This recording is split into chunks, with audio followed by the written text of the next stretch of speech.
Hello दोस्तों, आप सभी का स्वागत है आपके अपने परिवार मैथ मस्ती में। मैं हूं आलोक सिंह आतिश और आज के इस वीडियो सेशन में हम लोग बात करने वाले हैं एक बहुत ही छोटे से टॉपिक अम्लराज और अमलगम की। जी हाँ दोस्तों, इससे संबंधित भी आपके एग्जाम में क्वेश्चन पूछे जाते हैं। तो आज के इस वीडियो सेशन में हम लोग अम्लराज और अमलगम को बिल्कुल ही बेसिक तौर पे देखेंगे और इसको समझने का प्रयास करेंगे ताकि ये दोनों वर्ड जब आपको आपके एग्जाम में टकरा जाए या इससे मुलाकात हो जाए तो आप इसके बारे में जो कुछ भी क्वेश्चन पूछा जाए आप उसका सही जवाब दे पाओ। तो आइए आज के इस सेशन की शुरुआत करते हैं और पहले बात करते हैं किसकी, अम्लराज की। दोस्तों इसको इंग्लिश में हम लोग एक्वारीजिया भी कहते हैं। क्या कहते हैं सर? एक्वारीजिया भी कहते हैं। आप ये चीज़ ध्यान में रखिएगा क्योंकि अगर आपको क्वेश्चन एग्जाम में पूछा जाएगा तो या तो एक्वारीजिया लिखा हुआ रहेगा या फिर अम्लराज लिखा हुआ रहेगा। ठीक है। अब दूसरा चीज़, इसको एक और नाम से जाने जाते हैं और ये जो नाम है उसको हम लोग बोलते हैं कि सर ये रॉयल वाटर के नाम से भी जाना जाता है। तो आपसे कभी कभी एग्जाम में पूछा जाता है क्या सर कि निम्नलिखित में से कौन सा आपका रॉयल वाटर के नाम से जाना जाता है, तो आप कहेंगे एक्वारीजिया। अम्लराज जो है ये किसके नाम से जाना जाता है? रॉयल वाटर के नाम से जाना जाता है। अब बात आती है कि सर ये है क्या, ये तो नाम की बात है लेकिन वास्तव में एक्वारीजिया क्या है, अम्लराज क्या है? तो मेरे मित्र आपको यहाँ पे नाम से ही स्पष्ट है कि ये क्या कह रहा है सर, अम्लराज। मतलब क्या हुआ कि इसमें दो वर्ड हैं, एक आपका अम्ल और दूसरा है आपका राज। तो हम लोग कहते हैं इसको अम्लों का राजा। क्या कहते हैं सर? अम्लों का राजा। तो एक बात तो फिक्स है कि सर इसमें क्या होगा, अम्ल होंगे, एसिड होंगे। इसका मतलब ये हुआ कि एक्वारीजिया में क्या होगा, एसिड होगा, अम्ल होगा। अब आप कहेंगे कि सर कौन सा एसिड होता है, तो ध्यान रखेंगे मित्रों क्या कि जो एक्वारीजिया होता है आपका, जिसको हम लोग अम्लराज बोलते हैं या जिसको रॉयल वाटर के नाम से जानते हैं, इसमें क्या होता है सर, दो एसिड होते हैं। कौन कौन सा? पहला होता है आपका HCl और इसको हम लोग सीधे HCl नहीं बोलते, सांद्र HCl बोलते हैं, कंसंट्रेटेड HCl। तो आपको पता है कि हाइड्रोक्लोरिक एसिड है ये, इसको हम लोग हाइड्रोक्लोरिक एसिड बोलते हैं और यहाँ पे हमने सांद्र लगा दिया। तो आप सबों को मालूम है कि एसिड, बेस और साल्ट ये तीनों जब तक उसमें पानी ना मिला हुआ हो तब तक अपने गुण को प्रदर्शित नहीं करता है। इसीलिए जो आपका सांद्र HCl होता है वो क्या होता है, तो ऐसा अम्ल जिसमें क्या हो सर कि अम्ल की मात्रा ज़्यादा हो बट पानी की मात्रा कम हो, उसको हम लोग सांद्र अम्ल कहते हैं। तो यहाँ पे सांद्र HCl कह रहे हैं तो इसका मतलब ये हुआ कि यहाँ पे जो अम्ल है उसमें अम्ल की मात्रा ज़्यादा होगी और पानी की मात्रा सर कम होगी, इसीलिए मैंने यहाँ पे सांद्र HCl लगाया। तो आपका जो एक्वारीजिया होता है वो सांद्र HCl और सांद्र HNO3, इसको हम लोग क्या कहते हैं सर, इसको नाइट्रिक एसिड भी कहते हैं। ये चीज़ ध्यान में रखिएगा, कभी कभी आपके एग्जाम में नाइट्रिक अम्ल का भी फॉर्मूला पूछ लिया जाता है तो आप कहिएगा सर HNO3 होता है। ठीक है। तो एक्वारीजिया जो है वो सांद्र HCl और सांद्र HNO3 का मिश्रण होता है। ध्यान में रखेंगे कि ऐसे ही HCl और HNO3 को मिला देने से आपका एक्वारीजिया ना बनेगा, इसका एक फिक्स रेशियो होता है। वो क्या रेशियो होता है कि आपके अम्लराज में, आपके सर अम्लराज में, एक्वारीजिया में 3 भाग हाइड्रोक्लोरिक अम्ल होता है। कितना भाग हाइड्रोक्लोरिक अम्ल होता है? 3 भाग हाइड्रोक्लोरिक अम्ल होता है और 1 भाग जो है वो नाइट्रिक एसिड का होता है। मतलब क्या कि एक्वारीजिया में हाइड्रोक्लोरिक अम्ल और नाइट्रिक अम्ल का जो अनुपात होता है उसको हम लोग क्या कहते हैं सर कि ये अनुपात 3:1 का होता है। क्या होता है सर? 3:1 का होता है। तो अब आप इसके बारे में ये भी कह सकते हैं कि सांद्र हाइड्रोक्लोरिक अम्ल और सांद्र नाइट्रिक अम्ल के 3:1 के अनुपात वाले मिश्रण को क्या कहते हैं? अम्लराज कहते हैं, एक्वारीजिया कहते हैं। या आप इसको अदर तरीके से भी डिफाइन कर सकते हैं कि सर अम्लराज में HCl 3 भाग होगा और नाइट्रिक अम्ल क्या होगा? 1 भाग होगा।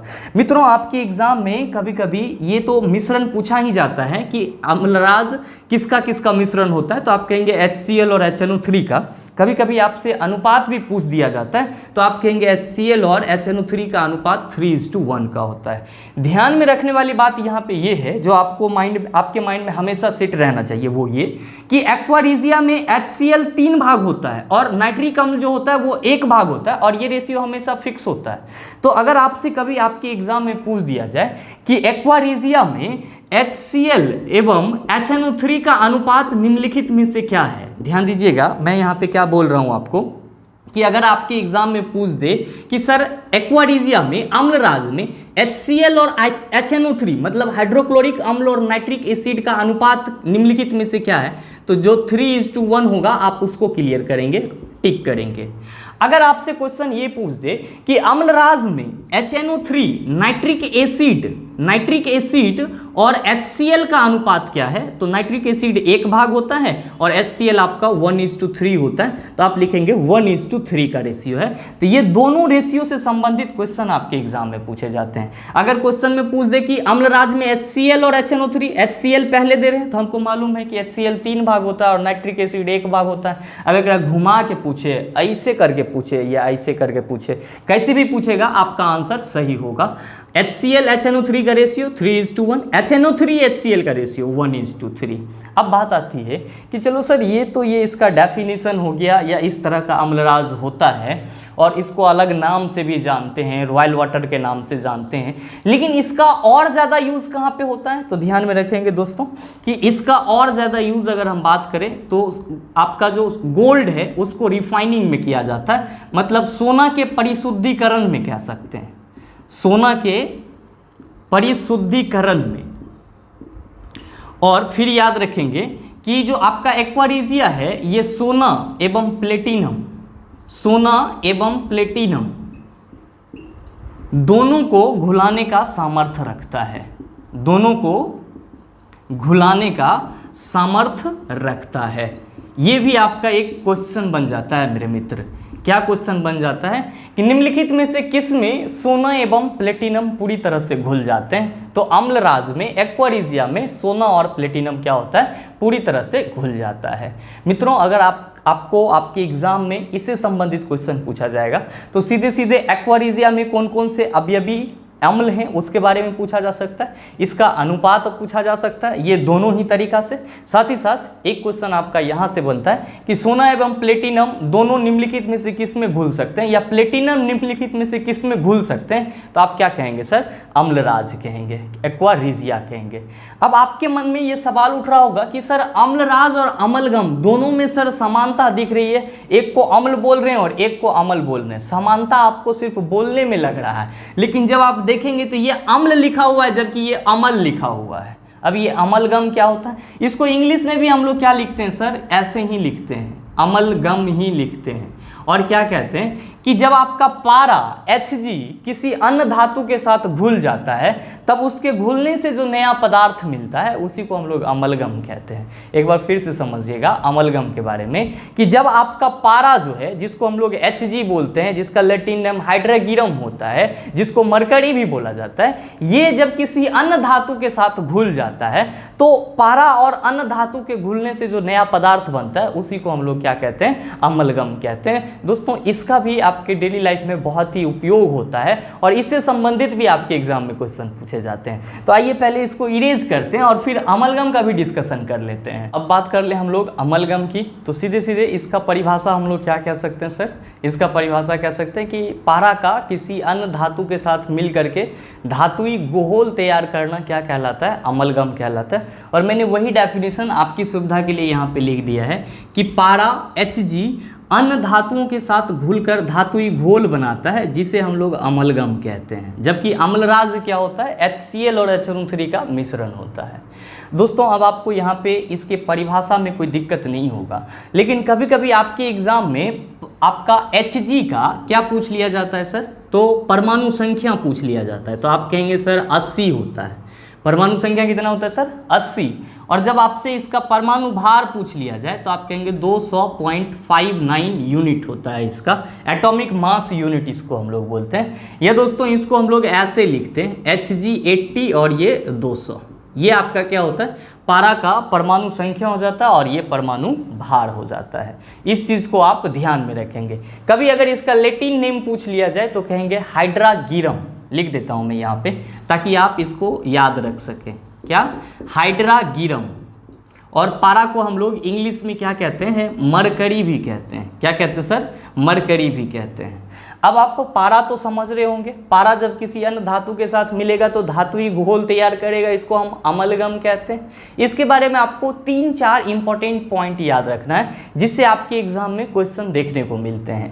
पहला पॉइंट आपका क्या कि पारा को जो है वो कहाँ पे स्टोर करके रखा जाता है, तो लोहा के पात्र में, मतलब लोहे से जो बने बर्तन होते हैं उसमें पारा को स्टोर करके रखा जाता है। तो इसलिए रखा जा सकता है कि सर लोहा जो है पारा में नहीं डिसॉल्व होता है, नहीं घुलता है। मतलब क्या कि पारा और लोहा एक दूसरे के साथ नहीं घुल पाते हैं, इसीलिए पारा को, मरकरी को किस में रखा जाता है, लोहा में रखा जाता है, सॉरी लोह पात्र में रखा जाता है, आयरन के बर्तन में रखा जाता है।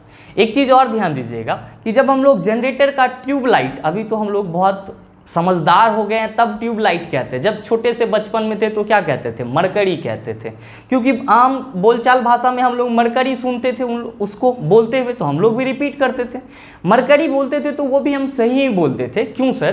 क्योंकि आपका जो ट्यूबलाइट होता है तो आप सबों को पता है कि इसमें अक्रिय गैस आर्गन भरा जाता है, लेकिन उसमें उस आर्गन के साथ साथ मरकरी वाष्प भी भरा जाता है, मतलब पारा का वाष्प भी भरा जाता है। मैंने यहाँ पे लिखा हुआ है कि ट्यूबलाइट में सामान्यतः मरकरी का वाष्प और आर्गन गैस भरी जाती है। तो आप ये ध्यान में रखेंगे कि आप जो ट्यूबलाइट को पहले मरकरी बोलते थे तो आप सही ही बोलते थे, क्योंकि ट्यूबलाइट में जो है आर्गन गैस तो भरी ही रहती है, उसके साथ साथ पारा का भी क्या होता है, वाष्प भरा हुआ रहता है। तो ये भी आपका पॉइंट एग्जाम दृष्टिकोण से महत्वपूर्ण है, इसको भी आप अपने माइंड में सेट करके रख सकते हैं।